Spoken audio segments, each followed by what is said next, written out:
Let's take a look at the painkiller in breakups. Masakit, given na yan.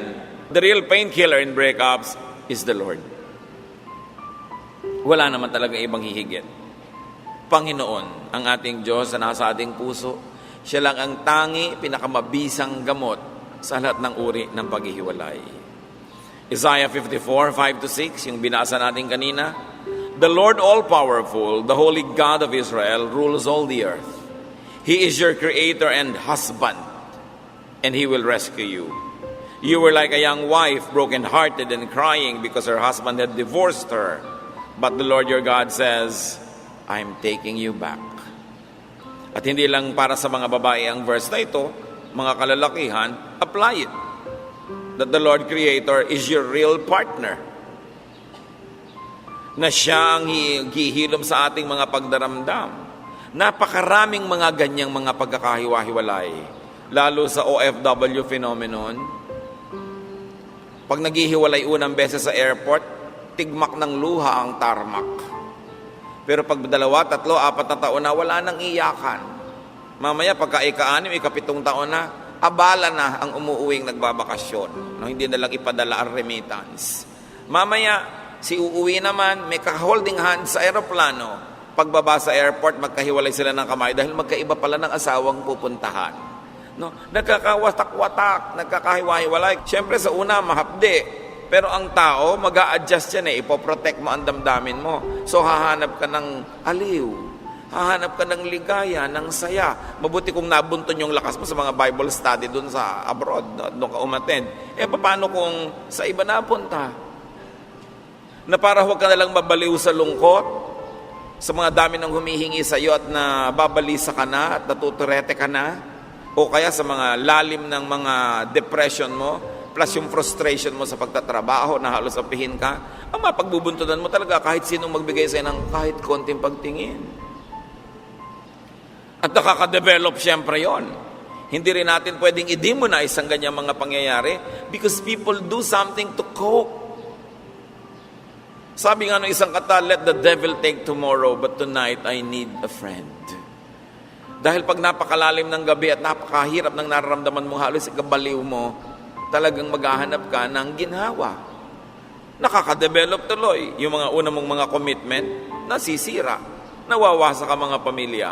Kaya dapat sa paghihiwalay, ang Panginoon inuuna nating ilagay sa ating puso. Lalong-lalo kung malayo tayo sa mga mahal natin sa buhay at malapit tayo sa mga tukso, dapat ang Panginoon bigyan ng pansin. Sa Kanya lumapit, sa Kanya humingi ng ginhawa. Have the Lord as husband, as protector, benefactor, provider, companion. Be close and stay close to God. Kayo na maghihiwalay pa lang dahil sa mga dahilan na hindi nyo maiwasan, kayo magkahiwalay na, o kayong talagang naghiwalay na, ang Panginoon ang laging karamay natin. Paano naman sa mga magkakaibigan? Psalm 41, 9-13, binasa na rin natin. My most trusted friend has turned against me, though he ate at my table. Have pity, O Lord. Heal me so I can pay them back. Then my enemies won't defeat me, and I will know that you really care. You have helped me because I am innocent, and you will always be close to my side. You, the Lord God of Israel, will be praised forever. So pray to the Lord. Rely on God's help, and rely on God for help and companionship. And whatever happens, always praise God. Miracles happen when you praise God, especially when you really mean it, in spite of difficulties around you. This always work. Walang mapapala ang isang taong nalulungkot na nga, nag-iisa na nga, nawalay na nga sa mahal sa buhay, tapos lalayo pa sa Diyos. Magtatampo pa sa Diyos, magagalit pa sa Diyos. Kanino ka nakakapit? Si Satanas talaga natira. Gusto mo yun? Kaya kahit hindi mo naunawaan ang nangyayari sa iyong buhay, hindi ka payag sa nangyayari sa buhay mo, hindi ka sang-ayon na deserve mo yan, huwag na huwag kang bibitaw sa Diyos. Siya pa rin ang ating pag-asa. Alam niyo ang kasaysayan ni Job. Napakalinis, napakabuti, makadiyos siyang tao, pero nalagay sa pagsubok. Sabi ni Satanas, mabait naman yan, makadiyos naman yan kasi binibless . Subukan mong tanggalin ang blessing pagka hindi sinumpakan yan. So sunod-sunod na dagok ng buhay ang dumating kay Job. Alam niyang wala siyang kasalanan, pero namatay lahat ng anak niya. Nabawala lahat ng kanyang kayamanan. Nagkaroon pa ng sakit ang katawan niya, na balot ng mga bukol at sari-saring mga galis. Ang mga tao bumaligtad na sa kanya, ang mga kaibigan niya, sinasabing umamin ka na, sigurado makasalanan ka kasi hindi ka naman magkakaganya kung hindi ka talaga nagkasala. Pati asawa niya, sabi sa kanya, why don't you curse God and die? Praise God ka ba dyan? Nagkaganyan-ganyan na yung buhay natin. Wala na siyang natirang kakampi. Sabi ni Lord, sabi nitong si Job kay Lord, Lord, kahit parang kayo, hindi ko na rin kakampi because you refuse to do right, but hindi niyo ako hanguin dito. Alam niyo naman wala akong kasalanan. Pero sabi niya, hindi pa rin ako gagawa ng masama. Hindi ko dudungisan ang aking konsyensya dahil yun na lamang ang kakampi ko, yung sarili kong budhi. So ano ang talagang kinapitan ni Job? Job's comfort when he thinks that God has deserted him and in fact is allowing all of these difficulties to happen to him, it was steadfast. Si Hagar, na parang pinagtakloban ng langit at lupa. Isa ka lang namang alipin, babae ka pa. Tapos, matapos kang anak ka ng amo mo, pinalayas ka nilang mag-asawa, may bit-bit kang batang hindi ka naman matutulungan at pakainin mo pa, nasa disyerto kayo, wala ka namang maipainom, wala kang maipakain, anong gagawin mo? Genesis 21, 17 to 21. When God heard the boy crying, the angel of God called out to Hagar from heaven and said, Hagar, why are you worried? Don't be afraid. I have heard your son crying. Help him up and hold his hand, because I will make him the father of a great nation. Then God let her see a well. So she went to the well and filled the skin with water, then gave some to her son. God blessed Ismael. Yung sarili niyang ama sa laman ay pinalayas na sila, pero ang ama sa langit, hindi sila pinabayaan. Sino man sa atin ang napatulad dito kay Hagar, nagkaroon kaya ng anak sa isang lalaking ayaw naman panindigan ang pagiging ama niya, may ama tayo sa langit na pwede nating asahan. Merong katulong ang ating mga kapatid na ganyan ang kalagayan. Nadidinig niya ang iyak ng mga bata na iniwan ng ina o ama.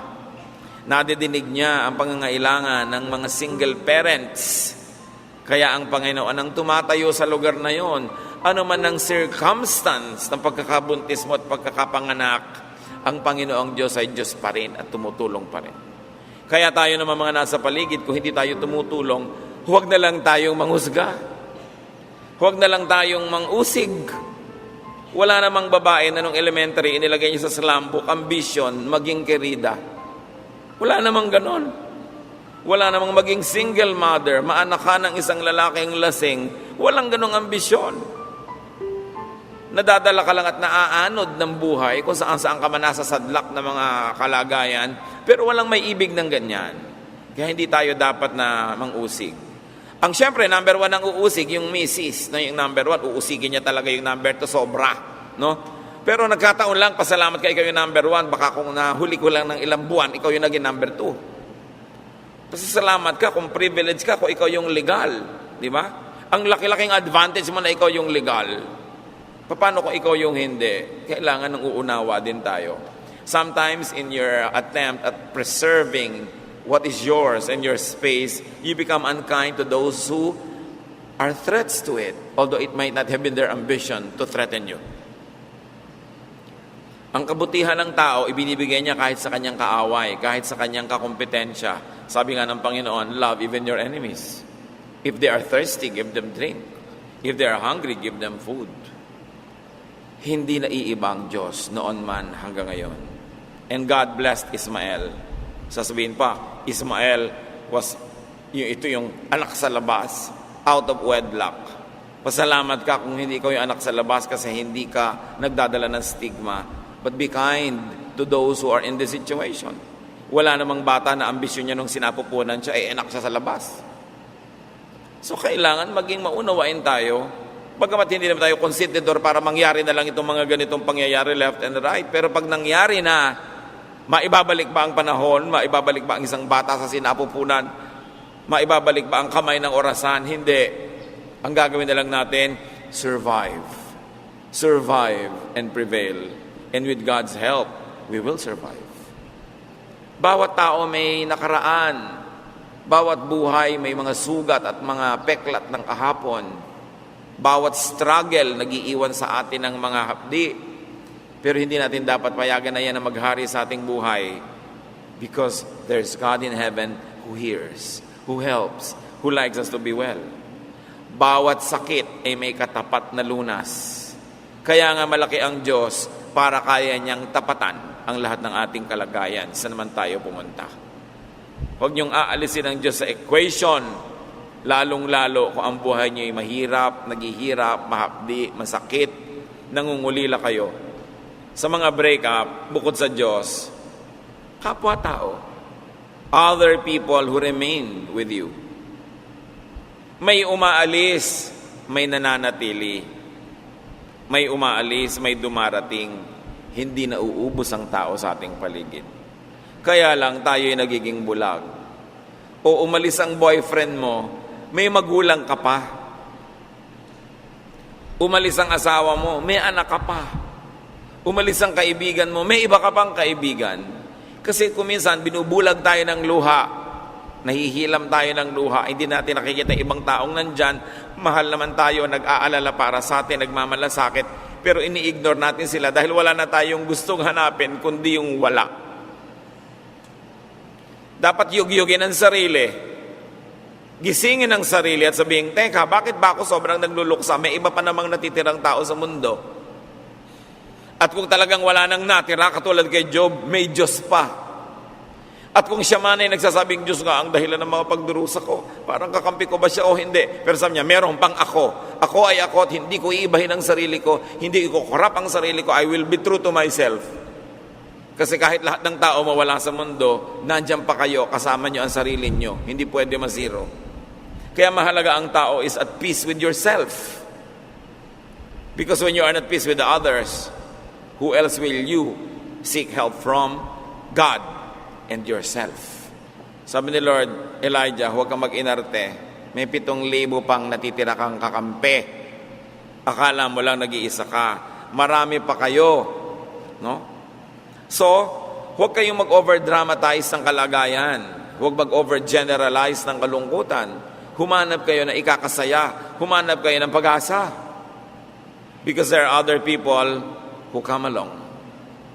There are those who stay. At may mga bagong dating. Muling buksan ang puso.